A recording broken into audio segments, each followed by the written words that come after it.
Do you find yourself constantly thinking the worst in any given situation? If you do, you need to watch this.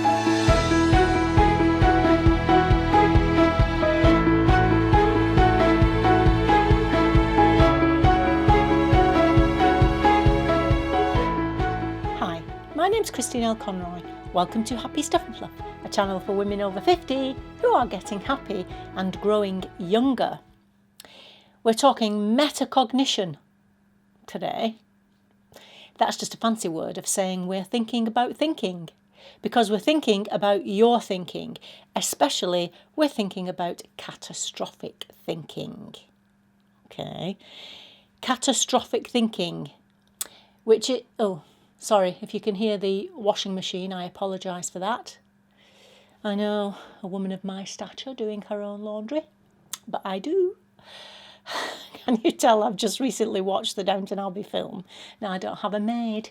And incidentally, thank you to those of you who commented on the photograph that I included in last week's newsletter, I think it was, the photograph of how we dressed up to actually watch the film. That was such good fun. And if you're not signed up for the newsletter, I'll leave a link down below, because over there I can talk a bit more personally about my family and about myself and so on. So I'd love to have you with us. I'll leave the link. Okay, catastrophic thinking then is irrationally thinking that something either is or is going to be far worse than it actually is. Now, the key word here is irrational. What does irrational mean? Just have a look at this. Illogical, nonsensical, absurd, silly, baseless, without evidence. It's important to hold that meaning in your mind. Give me a thumbs up if you've been guilty of catastrophic thinking. I know I've dabbled occasionally, but I'd be interested to know if you have too. You know, you may call it making mountains out of molehills. You may have heard it called what if thinking. It's a way of faulty thinking. It's a thinking error. I have an umbrella term for all of these things called stinking thinking. That helps. It's easy to remember, obviously, these faulty ways of thinking. It doesn't matter what you call it, whatever you want to call it, catastrophic thinking can not only damage your relationships, it can make you anxious, it can make you unhappy, it can lead to panic attacks, and it can lead to depression. We need to address it if you are to move forward in a happy and flourishing way. Why is it so important? Well, it doesn't only have those effects on you physically, but what it does is it disables you from successfully being able to deal with actual adversity when it happens. Okay, and of course we know adversity is going to happen. Now, in order to deal with adversities in life, you need to be calm and strong and clear-minded, clear-headed, and to be able to focus on the facts of a situation and only the facts in order to deal with it properly. I am speaking from experience. You can't do that if you've spent a lifetime building up a habit of thinking irrationally, thinking the way that we've just described. You know, if you have built this habit of thinking like that, when true adversity happens, you can't just flip the switch and all of a sudden start to think rationally. What we have to do, you have to unlearn the habit and replace it with something else. Now, that's difficult to do in a film of this length. In actual fact, it's why I cover stinking thinking massively in the course, which is coming soon. Because it's so liberating to be able to control your stinking thinking, and especially catastrophic thinking. But I am going to give you one or two ways of dealing with it today, so stay tuned. Let's give you some examples. I'm sure I don't need to. I'm sure you're well aware of it. I mean, one in particular And I'm speaking to someone I know here who has a headache and automatically thinks it's a brain tumour. Let's bring it topical. At the moment in this country, well, not just this country, of course, there's the coronavirus. People who have been on a train or in a public place and people are sneezing around them, and then when they come home, they sneeze and automatically think they're infected and we're all going to hell in a handcart, and so on. And then they become very stressed and anxious about that. That's actually happening right now. But what I want to do is to give you a scenario that's possibly a little bit closer to home. Okay, so let's say your partner, who's usually home from work at 5:30, by 6 o'clock he or she isn't home, and you're thinking, oh my goodness, it's half an hour late. Where is he? He's not usually half an hour late. And then your mind jumps to, oh my goodness, I better give him a ring just to see what's happening. And you try to ring him and you can't ring him. It's either his phone's turned off or something, but you can't get hold of him. So you wait a little bit longer and he's not contacted you, so you try to phone again and you still can't get through. And now you start to think, oh my goodness, what if he's had an accident? Not only that, he drives home alone at night, and at the end of his journey there's some country roads. What happens if he's had an accident and he's lying on the country road? Maybe you should go out and have a look to see if he's lying in the road on his own, because if you don't, what if he dies? He could die there alone, and then if he dies, what happens to you? What's going to happen to you? You're going to be on your own. Oh my goodness, what are you going to do? Okay. And that goes on, and you've whipped yourself up into this kind of frenzied state, and then in walks the partner who suffered from bad traffic on the way from the beginning part of his journey, and he didn't have any signal on his phone. You, either reacting this way or that way, you either burst into tears with relief or you go bananas at them because they didn't contact you to tell you they were going to be late. Either one of those responses is totally out of proportion to the actual event. Okay, you may never have acted like that. You may come pretty close. You know what I mean.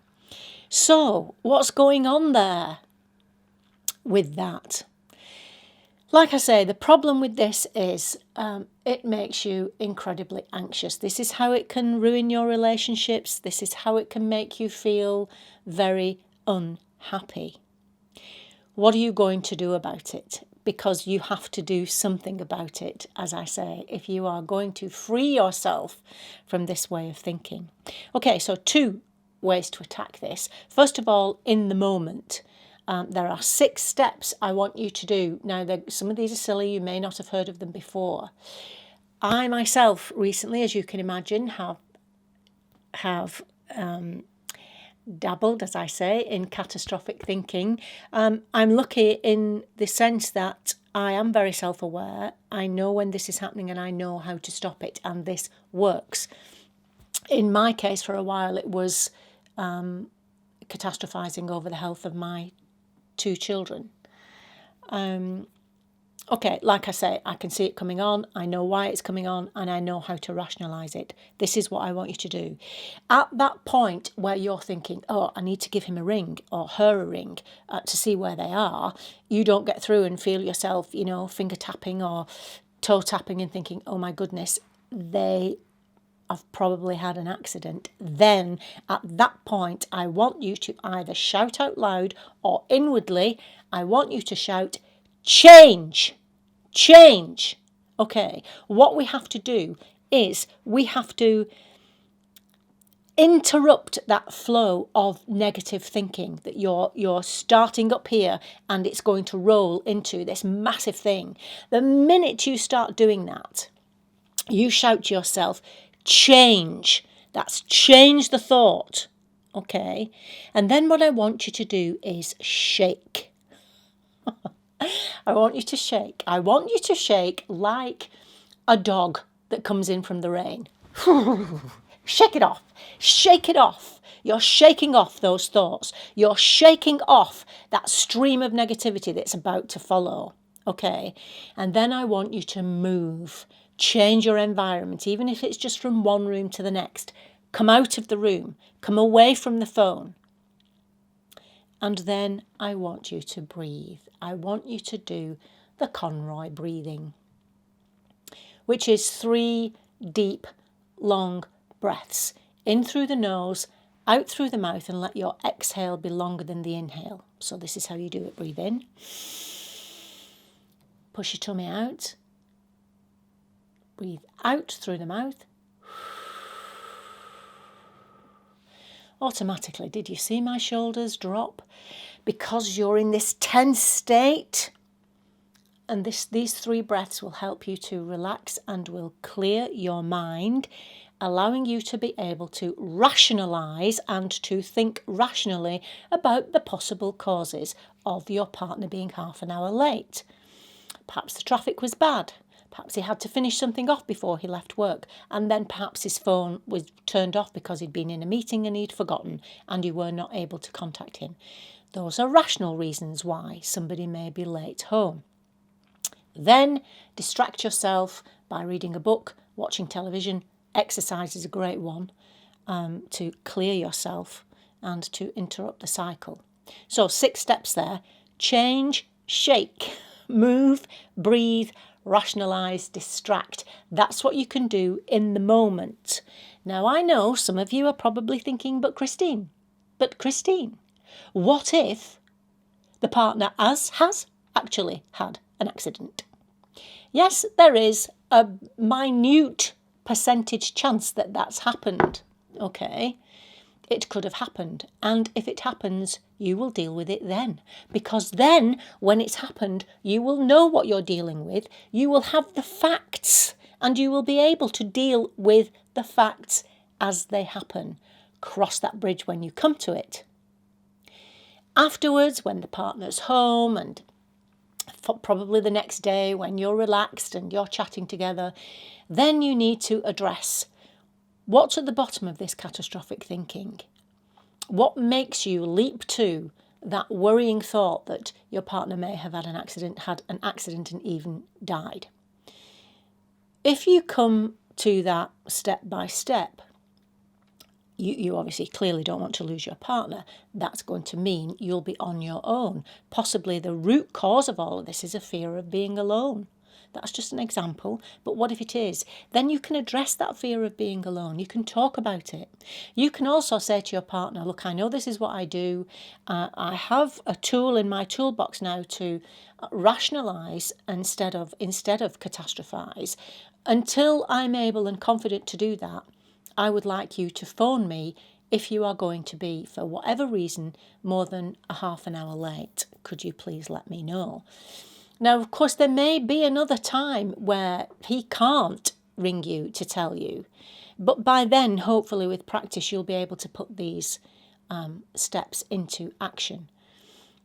Until you can do that, if he will phone you, then he's helping you to sort the problem out too. Because for sure, they don't want to come home to you busting into tears or screaming at them. Okay. Do you get that? Change, shake, move, breathe, rationalise and distract is going to help you, and then talk about it. Now, caveat here. If you've tried these things before and they don't actually work for you, then I suggest you go and have a chat with your healthcare giver. They can help you.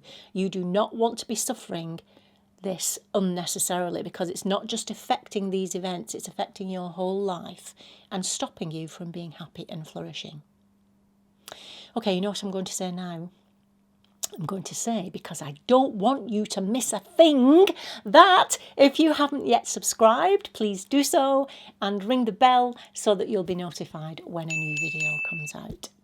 Let me know if you found that helpful or if you catastrophize in the comments box below. I'd love to know, and I'll see you next time. And until then, remember that on the Happy Stuff and Fluff, we're getting happy and growing younger. I'll see you soon. Bye-bye.